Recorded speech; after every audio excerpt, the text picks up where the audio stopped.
मेरा नाम धीरज है और आज मैं आपको मेरे साथ बीते एक ऐसे अनुभव को साझा करने जा रहा हूँ जिसे सुनकर आपका भी दिल दहल जाएगा। ये घटना तब की है जब मैं कॉरपोरेट ऑफिस में नौकरी करता था। रहने के लिए एक फ्लैट मैंने रेंट पर ले रखा था। ऑफिस से घर और घर से ऑफिस, बस यही थी मेरी ज़िंदगी। उन दिनों ऑफिस पर इतना काम होता था कि मुझे ऑफिस से छुट्टी करते करते रात के 11 बज जाते थे और मुझे मेरे घर की ओर जाने वाली आखिरी बस मिलती थी। और बस में सफ़र करने वाले मेरे जैसे ही इक्का दुक्का लोग होते थे। उस रात वक्त शायद 11:15 का था। मैं बस में खिड़की वाली सीट पर बैठा शहर की गुमनाम सड़कों को ताड़ रहा था और तभी बस अपने पहले स्टॉप पर रुकी और बस में एक बेहद खूबसूरत लड़की सवार हुई, जिसे देखकर मेरी आंखें फटी और मुंह खुला रह गया। और उस दिन मुझे मेरी किस्मत पर नाज महसूस हो रहा था कि वो लड़की पूरी खाली बस छोड़कर मेरी बगल वाली सीट पर आकर बैठी। बस चल पड़ी थी और मैं कैसे भी करके उससे बातचीत करना चाहता था। इसलिए मैंने उससे पूछा कि उसे कहाँ जाना है, तो उसने बताया कि वो 2 स्टॉप आगे ही उतरने वाली है। मुझे मालूम नहीं था कि लड़कियों से कैसे बात करते हैं, इसलिए मैंने उससे पूछा कि क्या आप मुझसे दोस्ती करेंगी। मेरी ये बात सुनते ही वो लड़की हंस पड़ी और तभी बस भी रुकी। उस लड़की ने खड़े होते हुए कहा, इस बारे में कल बात करेंगे, इसी वक्त इसी बस में। और इतना बोलकर वो नीचे उतर गई। और तभी मुझे याद आया कि मैंने उसका नाम तो पूछा ही नहीं। इसीलिए मैंने खिड़की से गर्दन निकाल कर चिल्लाकर उससे पूछा, अरे नाम तो बताओ अपना। तो उस लड़की ने जवाब दिया, मेरा नाम सलोनी है। ऐसे ही 5-6 दिन मैं ऑफिस से देरी से निकलता और उसी बस से सफ़र करता और 10-15 मिनट मुझे मेरी नई दोस्त सलोनी के साथ बिताने को मिलते। एक रात मैं बस में सवार हुआ और जहाँ से बस सलोनी को पिक करती उस स्टॉप पर आने का इंतज़ार करने लगा। उस दिन मैंने पक्की ठान रखी थी कि सलोनी से दिल की बात बोल कर रहूँगा। और फिर सलोनी का पिकअप स्टॉप आया, लेकिन उस दिन सलोनी बस में सवार नहीं हुई। मैंने बाहर गर्दन निकाल कर इधर उधर देखा, सलोनी स्टॉप पर भी कहीं नहीं थी और बस भी एक सवारी को उतार कर आगे बढ़ चली। मेरा तो मानो दिल ही टूट गया था। खैर, लगातार 3 दिन बीते जब मैं सलोनी से नहीं मिल पाया। मैं हर रोज़ उसका इंतज़ार करता, लेकिन वो नहीं आती। और फिर चौथे दिन बस स्टॉप पर रुकी, लेकिन उस दिन भी सलोनी बस में सवार नहीं हुई। मैंने खिड़की से बाहर देखा तो उस दिन सलोनी स्टॉप पर खड़ी मेरी ही तरफ देखकर मुस्कुराए जा रही थी, लेकिन बस चलने को ही थी। और फिर भी सलोनी बस में सवार नहीं हुई। इसलिए जाने मेरे मन में क्या आया कि दौड़कर मैं ही बस से नीचे उतर गया और उसके पास जाकर उससे पूछा कि वो इतने दिन कहाँ थी और आज भी बस में सवार क्यों नहीं हुई। तो सलोनी ने एक सर्द सी आवाज़ में कहा, मैं तुम्हारी बेताबी देखना चाहती थी। मैं सोच ही रहा था कि सलोनी की इस बात का क्या जवाब दूं। तभी सलोनी दोबारा बोली, अरे मैं यहीं शिफ्ट हो गई हूँ, मुझे अब आगे नहीं जाना पड़ता। और फिर बातों बातों में सलोनी ने मुझसे पूछा कि मैं अब यहाँ से घर कैसे जाऊँगा। और सच कहूँ तो मुझे भी नहीं पता था कि मैं अब यहाँ से कैसे घर जाऊँगा, लेकिन सलोनी ने मुझे ऑफ़र किया कि क्यों ना मैं आज रात उसके घर पर ठहरूं। और वैसे मैं भी यही चाहता था। और फिर सलोनी के साथ मैं उसके घर पहुंचा। 2 कमरों का एक छोटा सा घर था सलोनी का, जिसमें वो अकेली रहती थी। उसके घर में एक अजीब सी बदबू फैली थी। वजह पूछी तो सलोनी ने बताया कि उसके घर के पीछे कब्रिस्तान है। उसकी ये बात सुनकर मुझे हैरानी हुई। आखिर कोई लड़की ऐसी जगह पर कैसे अकेली रह सकती थी। खैर, 1 बजे तक हम दोनों सो चुके थे और मुझे कुछ ही देर हुई थी नींद आए कि एक आवाज़ से मेरी आँख खुली। उठकर देखा तो सलोनी अपनी खाट पर नहीं थी और वो कुछ सख्त सी चीज़ चबाने की आवाज़ काफ़ी तेज़ आ रही थी। मैंने 1-2 बार सलोनी को पुकारा और पुकारते ही वो आवाज़ शांत हुई, लेकिन सलोनी ना तो मुझे कहीं दिखी और न ही उसका कोई जवाब आया। मैं अपने बिस्तर से उठा और धीमे धीमे कमरे के दरवाजे तक गया, और जैसे ही कमरे का दरवाज़ा खोला मेरी नज़र सीधा बाथरूम डोर पर पड़ी, जो खुला और अंदर से अपना मुंह पोंछती हुई सलोनी बाहर निकली और उसने झट से बाथरूम का दरवाज़ा बंद किया। सलोनी के नीचे वाले होठ पर लाल लाल कुछ लगा हुआ था, और मैंने गौर किया कि जब सलोनी ने बाथरूम का दरवाज़ा खोला था तब एक भयंकर जानलेवा बदबू पूरे कमरे में फैली थी, और जब उसने दरवाज़ा बंद किया तो वो बदबू फीकी हो गई। खैर, सलोनी मेरे पास से गुजरकर सीधा अपनी खाट पर जाकर एक तरफ करवट लेकर सो गई, लेकिन मुझे इतना तो समझ आ चुका था कि कुछ तो गड़बड़ है। इसीलिए मैं धीमे धीमे बाथरूम तक गया, और जैसे ही बाथरूम का दरवाज़ा खोला तो मेरे पैरों तले ज़मीन खिसक गई, क्योंकि बाथरूम में 4 कटी फटी लाशें पड़ी थी, और लाशों की हालत देखकर मेरे दिमाग में एक ही तस्वीर बन रही थी कि सलोनी इन्हीं लाशों को खा रही थी। अब मेरा वहाँ से भाग जाना ही ठीक था, और इसी इरादे से मैं पलटा, और पलटते ही देखा कि सलोनी ठीक मुझसे एक हाथ की दूरी पर अपने बाल बिखेरे खड़ी थी। सलोनी को ऐसे देख मेरी सांसें ऊपर नीचे होने लगी थी, और तभी सलोनी ने आगे बढ़कर एक हाथ से मेरा गला इतनी कसकर पकड़ा कि कुछ ही पलों में मेरे गले की सारी नसें उसकी मुट्ठी में आ चुकी थी। सलोनी एक झटका और कसकर मारती तो यकीनन मेरी जान निकल जाती, और उसने कसकर एक और झटका अपने एक हाथ से मारा, और तभी मेरी आँख खुली। बहुत भयानक सपना देख चुका था मैं। मेरे रोंगटे हकीकत में खड़े थे, और मेरे डर में और भी इजाफा हुआ जब मैंने पाया कि सलोनी पूरे कमरे में कहीं नहीं थी।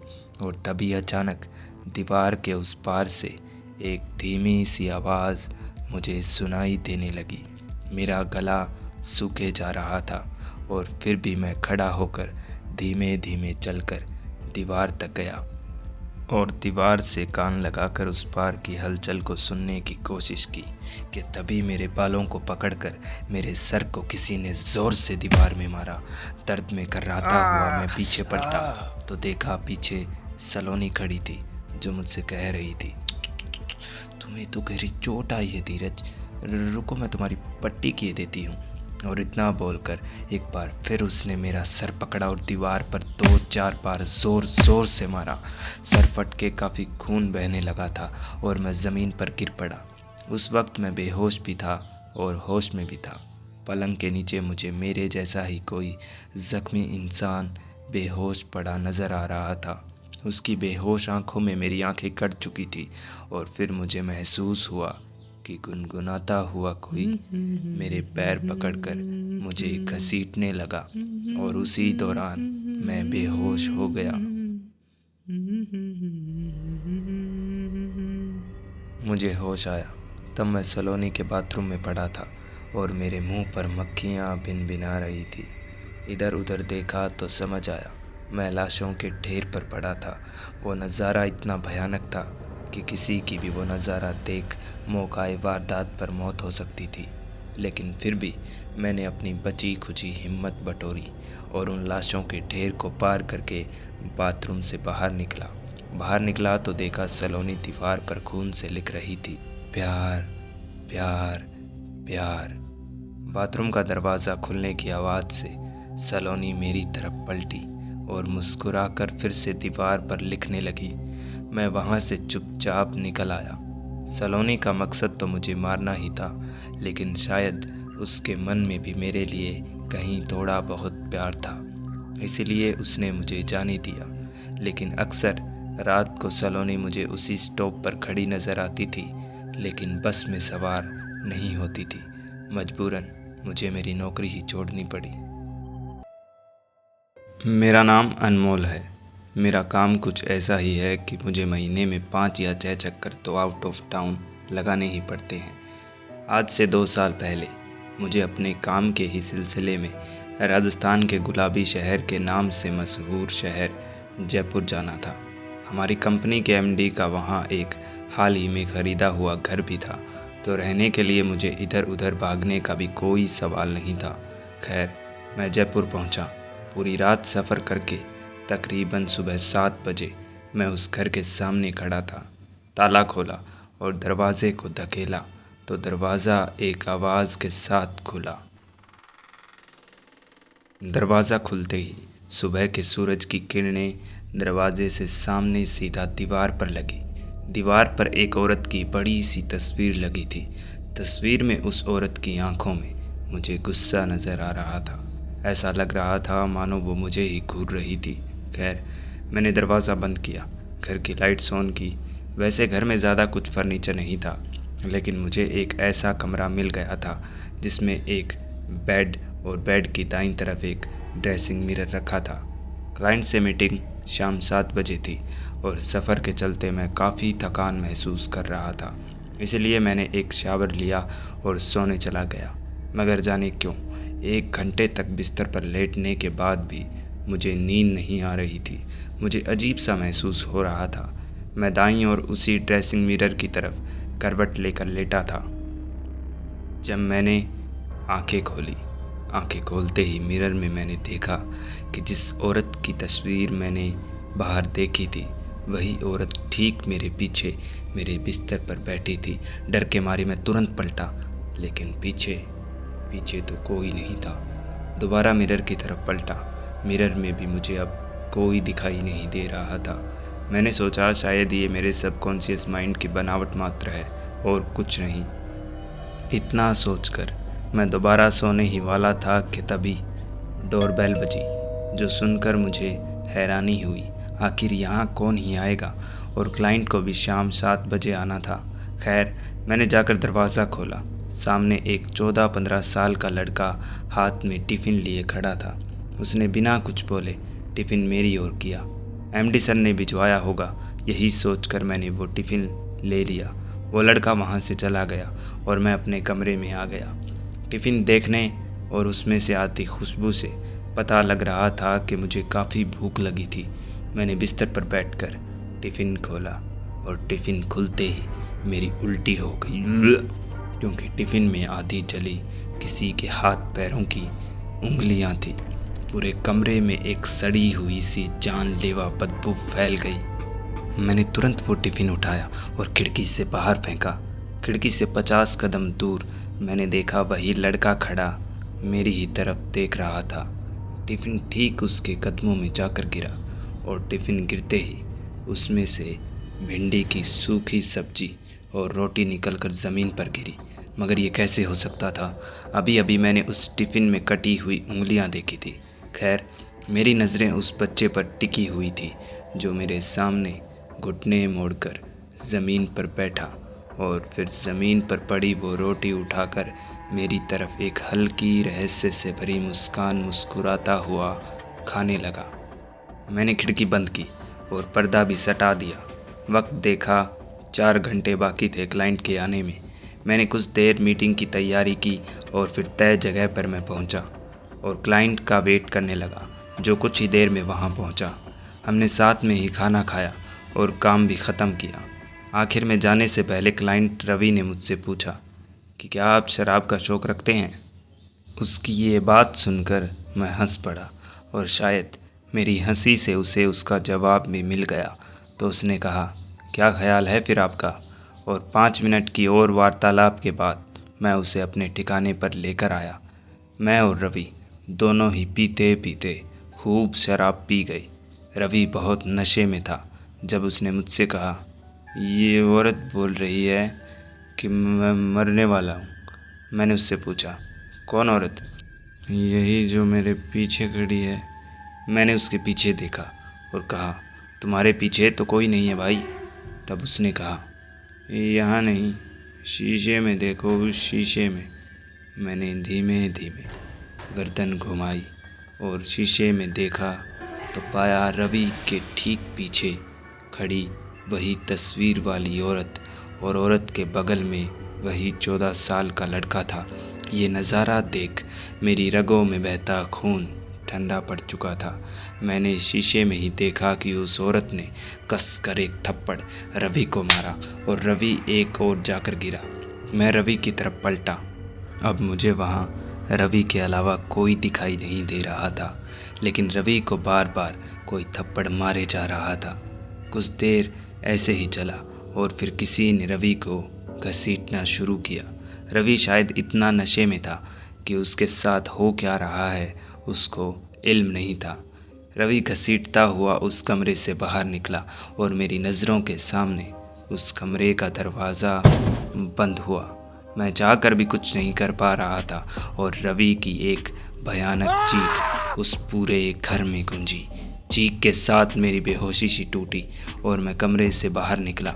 बाहर निकलते ही जो मैंने देखा वो शायद मेरी ज़िंदगी का सबसे भयानक नज़ारा था, क्योंकि बाहर रवि का धड़ एक तरफ और उसकी कटी हुई गर्दन एक तरफ पड़ी थी। मैं अब बस वहाँ से भागना चाहता था, लेकिन शायद मेरे पैरों की जैसे जान ही ख़त्म हो चुकी थी। लेकिन फिर भी अपने आप को संभाल कर मैं दरवाज़े तक पहुँचा और दरवाज़ा खोला। दरवाज़े के बाहर वही भयानक औरत और वो बच्चा खड़ा था। मैं उनके सामने गिड़गिड़ाया, मुझे जाने दो प्लीज़, मुझे जाने दो, मैंने क्या बिगाड़ा है तुम्हारा।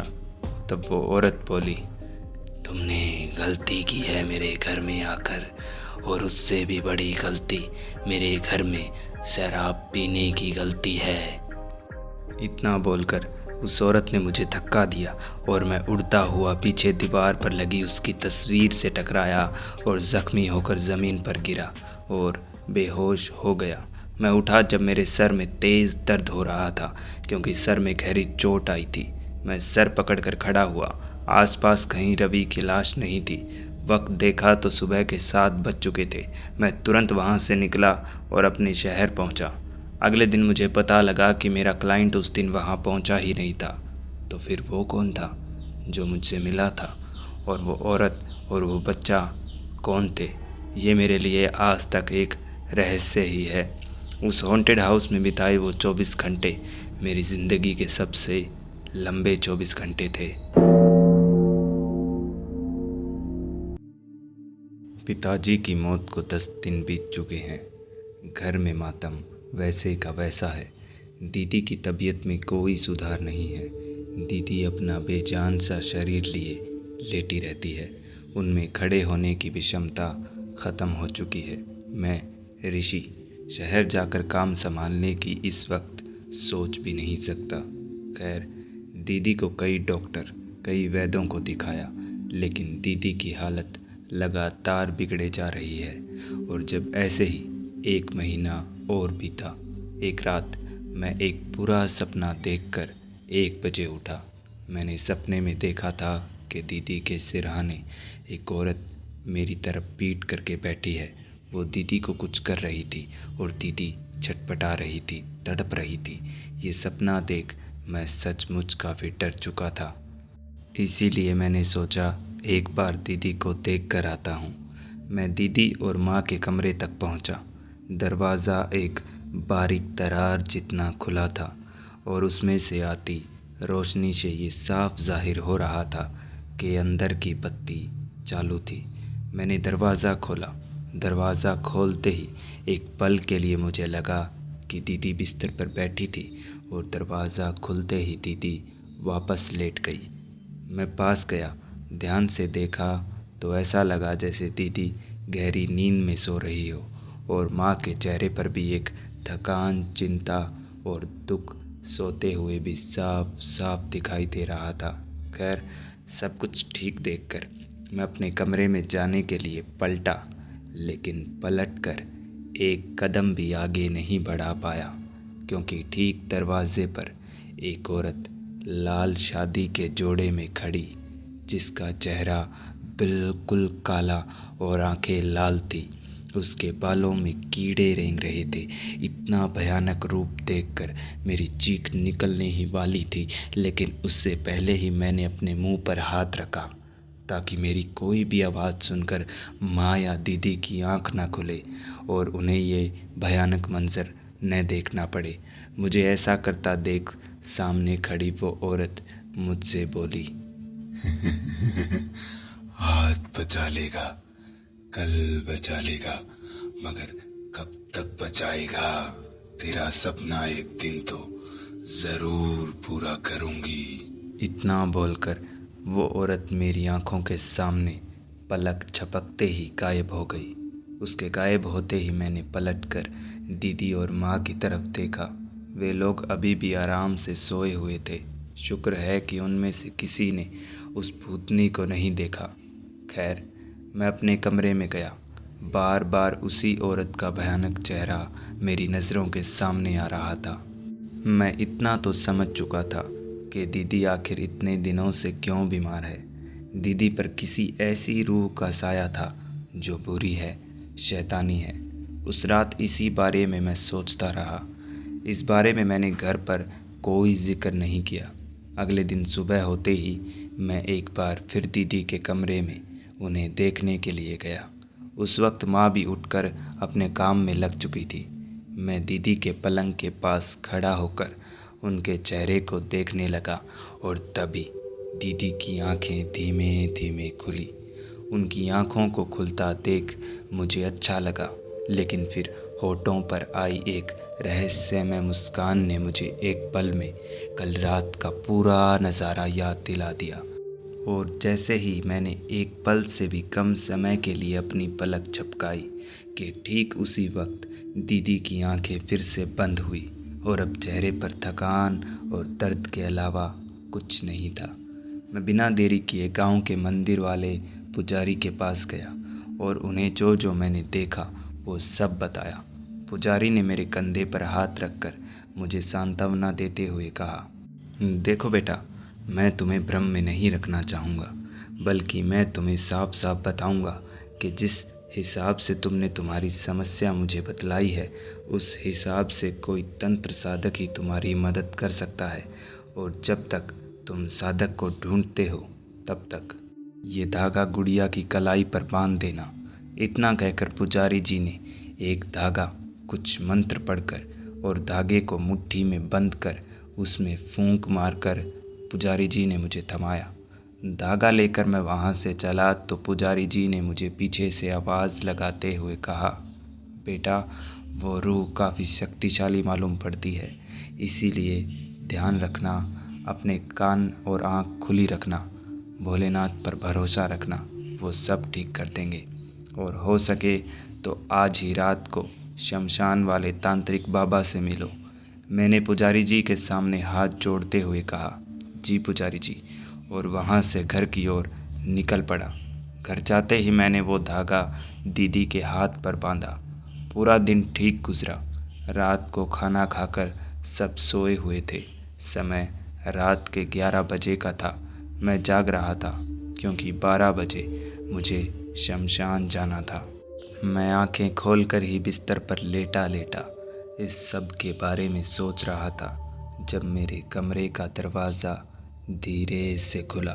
और दरवाज़ा खुलते ही जो मैंने देखा वो देखते ही मुझे मेरी आंखों पर शक हुआ, क्योंकि दरवाज़े से अंदर पिताजी मेरी ओर बढ़े। पिताजी को देख मैं बिस्तर पर उठकर बैठ गया और मेरी आंखें भर आई। पिताजी मेरे पास आए और मेरे सर पर हाथ फिराते हुए कहा, तुम बहुत बहादुर हो ऋषि, तुम जो भी करोगे सही करोगे और मैं हमेशा तुम्हारे साथ हूँ। और इतना बोलकर पिताजी मेरी नज़रों के सामने से ओझल हो गए।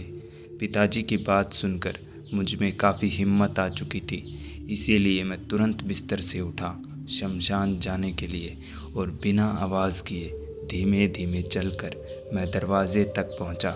दरवाज़ा खोला और दरवाज़ा खोलते ही मेरी नज़र दाईं ओर उकड़ू बैठी उसी भूतनी पर पड़ी जो मुझे देखकर मुस्कुरा रही थी। मुस्कुराते मुस्कुराते वो मुझसे कह रही थी, जा रहा है अपनी मौत खरीदने। मैंने उसकी बात को सुनकर भी अनसुना कर दिया और निकल पड़ा घर से शमशान की ओर। शमशान की तरफ जाने वाले उस कच्चे रास्ते पर सूखी पत्तियों पर मेरे अलावा किसी और के भी कदमों की आवाज़ मुझे मेरे पीछे पीछे साफ सुनाई दे रही थी। शायद ये वही औरत थी जो मुझे शमशान वाले तांत्रिक के पास जाने से रोकना चाहती थी, लेकिन मैं एक बार भी पीछे नहीं मुड़ा। शमशान पहुंचकर गेट से 2 कदम अंदर लेते ही मैंने देखा कि तांत्रिक बाबा ध्यान में बैठे थे, और तभी मैंने पीछे मुड़कर उस भूतनी को देखने की कोशिश की, लेकिन अब पीछे कोई भी नहीं था। मैं तांत्रिक बाबा के पास जाकर खड़ा हो गया और मेरी हलचल सुनकर उन्होंने अपनी आंखें खोली। मैंने हाथ जोड़कर उनसे कहा, बाबा मेरी मदद करो, मेरी बहन पर एक बुरी शक्ति का साया है, वो उसकी जान लेना चाहती है। बाबा ने हाथ से इशारा करके मुझे आगे बोलने से रोकते हुए अपनी आंखें फिर से बंद की और 2 मिनट बाद आंखें खोलकर मुझसे कहा, यही सही वक्त है, चलो मैं तुम्हारे साथ तुम्हारे घर चलता हूँ। और मैं बाबा को साथ लेकर घर की ओर निकल पड़ा। हम घर से 50 कदम ही दूर रहे होंगे, तब बाबा ने मुझे रोकते हुए कहा, वो मशान की भूतनी है। औरतों का शमशान में कदम रखना अनुचित माना जाता है, लेकिन तुम्हारे पिताजी के अंतिम संस्कार के दौरान तुम्हारी बहन ने भावुक होकर शमशान में कदम रखा, और उसी दौरान मशान की उस भूतनी ने तुम्हारी बहन को अपने वश में कर लिया। बाबा की इस बात पर मैंने बाबा से एक सवाल पूछा, तो बाबा इसका इलाज? बाबा ने एक नज़र मेरी तरफ और फिर घर की ओर देखकर चल पड़े। घर में घुसते ही मैंने देखा कि माँ दीदी के कमरे के दरवाजे पर बैठी रोए जा रही थी। मैंने दौड़कर माँ को संभाला और उनसे पूछा कि क्या हुआ। तब माँ ने बताया कि दीदी अजीब हरकतें कर रही है, वो माँ को बुढ़िया बुला रही है और आवाज़ बदल कर बातें कर रही है। माँ की ये बात सुनकर मैंने माँ से कहा, कोई बात नहीं माँ, अब बाबा आ गए हैं, दीदी जल्द ही ठीक हो जाएगी। और इतना बोलकर मैंने माँ को दरवाजे के पास से खड़ा किया। बाबा ने आगे बढ़कर दीदी के कमरे का दरवाज़ा खोला तो मैंने अपनी आँखों से साफ साफ देखा कि दरवाज़ा खुलने के साथ ही दीदी बिस्तर से ऐसे उठी जैसे उन्हें किसी ने बालों से पकड़कर उठाया हो।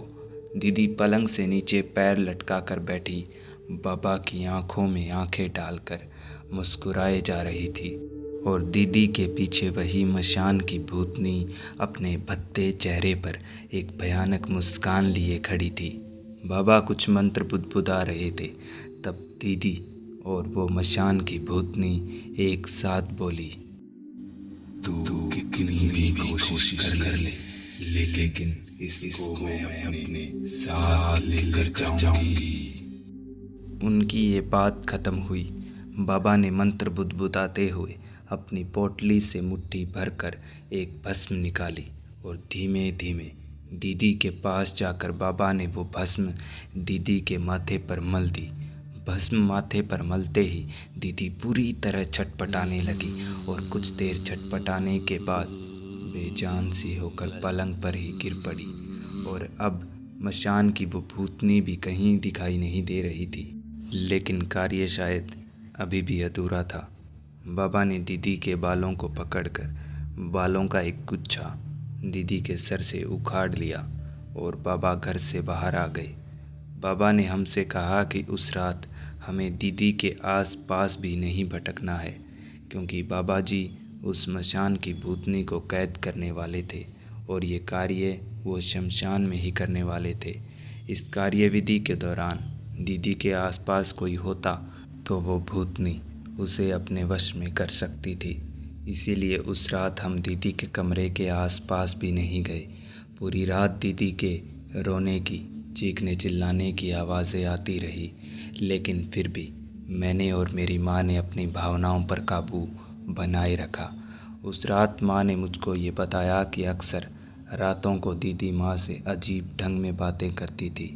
मुझे चिंता ना हो बस इसीलिए माँ ने मुझे इस बारे में कुछ नहीं बताया था। खैर, उस रात के बाद दीदी की हालत में लगातार सुधार होता गया। 10 दिन बाद ही वो चल फिर सकती थी, सबसे हंस बोल सकती थी। उन दिनों दीदी के साथ क्या हुआ उसमें से दीदी को कुछ भी याद नहीं था। खैर, तांत्रिक बाबा और भोलेनाथ की कृपा बदौलत मेरी दीदी फिर से पहले जैसे स्वस्थ हो चुकी थी। मैं हूं सैम और ये थी रेड स्केरी पॉडकास्ट में आज की